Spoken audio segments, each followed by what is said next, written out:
ধরে নিলাম আপনি ব্লু কাট লেন্সের চশমা সেল করেন, তাই আপনি আমাদের ফ্রি ল্যান্ডিং বান্ডেল থেকে এই ল্যান্ডিং পেজটি রেডি করতে চাচ্ছেন।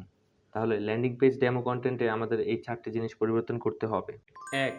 টেক্সট ও বাটন লিঙ্ক।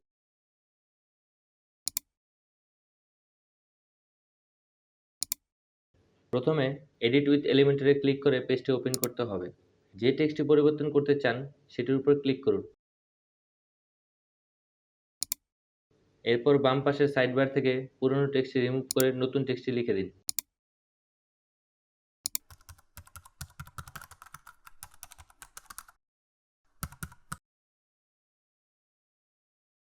বাটনের লিঙ্ক পরিবর্তন করতে বাটনে ক্লিক করুন।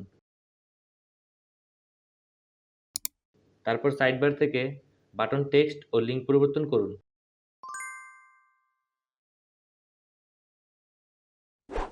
সেভ করে আই আইকনে ক্লিক করে প্রিভিউ দেখুন। 2. ইমেজ ও ভিডিও রিপ্লেসিং। যেহেতু আমাদের এই ল্যান্ডিং পেজে কোনো ইমেজ নেই, তাই কিভাবে ইমেজ অ্যাড করতে হয় তা দেখাবো। ইমেজ অ্যাড করার জন্য অ্যাড এলিমেন্টস ক্লিক করে ইমেজ উইজেটটি ড্র্যাগ অ্যান্ড ড্রপ করব। তারপর সাইডবার থেকে চুজ ইমেজে গিয়ে নতুন ইমেজটি আপলোড করব।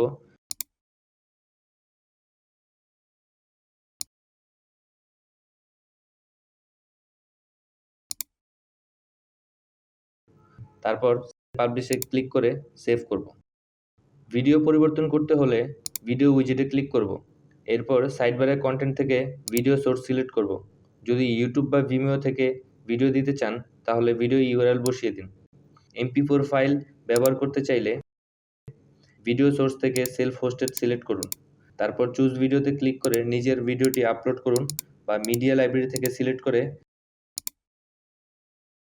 সেভ অ্যান্ড পাবলিশ করুন। প্রিভিউ দেখে নিশ্চিত হয়ে নিন যে পরিবর্তন সঠিক হয়েছে কিনা। 3. প্রোডাক্ট ইমেজ ও টাইটেল। ড্যাশবোর্ডে গিয়ে প্রোডাক্ট মেনু থেকে অ্যাড নিউ প্রোডাক্টে ক্লিক করুন। এরপর প্রোডাক্ট টাইটেল লিখুন।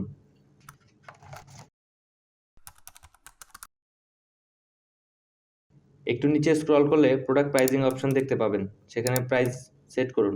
ডান পাশ থেকে সেট প্রোডাক্ট ইমেজে ক্লিক করে নতুন ইমেজ আপলোড করুন বা মিডিয়া লাইব্রেরি থেকে ইমেজ সিলেক্ট করুন। তারপর সেট প্রোডাক্ট ইমেজে ক্লিক করুন। সবকিছু ঠিকঠাক সেট করার পর পাবলিশে ক্লিক করে প্রোডাক্টটি সেভ করুন। 4. Checkout form. ড্যাশবোর্ডে গিয়ে কার্ট ফ্লোস থেকে ফানেলে ক্লিক করুন। এরপর এডিট ফানেলে গিয়ে ফানেল সেটিংসের প্রোডাক্ট ট্যাব থেকে প্রোডাক্ট অ্যাড করে সেভ সেটিংসে ক্লিক করে সেভ করুন।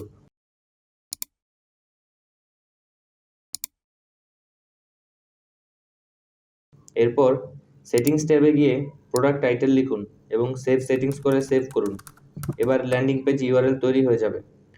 ল্যান্ডিং পেজটি ভিউ করুন এবং সবকিছু ঠিকঠাক আছে কিনা চেক করুন। সবকিছু ঠিকঠাক থাকলে আপনার ল্যান্ডিং পেজটি প্রোডাক্ট সেল করার জন্য সম্পূর্ণ প্রস্তুত। এভাবেই খুব সহজে ল্যান্ডিং পেজের ডেমো কন্টেন্ট পরিবর্তন করা যায়।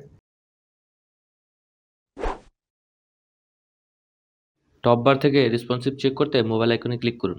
যেহেতু আমাদের সকল ল্যান্ডিং ডেমো অলরেডি অপটিমাইজ এবং রেসপন্সিভ, আমরা আশা করি মোবাইলের জন্য আলাদা করে কোনো অপটিমাইজেশন করতে হবে না। আপনি শুধু ডেস্কটপ ভার্সনের কন্টেন্ট রিপ্লেস করলেই মোবাইল ভার্সন অটোমেটিক সেভ হয়ে যাবে। নেক্সট ভিডিওতে আমরা দেখব কিভাবে ফেসবুকের জন্য মেটা পিক্সেল সেট আপ করতে হয়। ধন্যবাদ।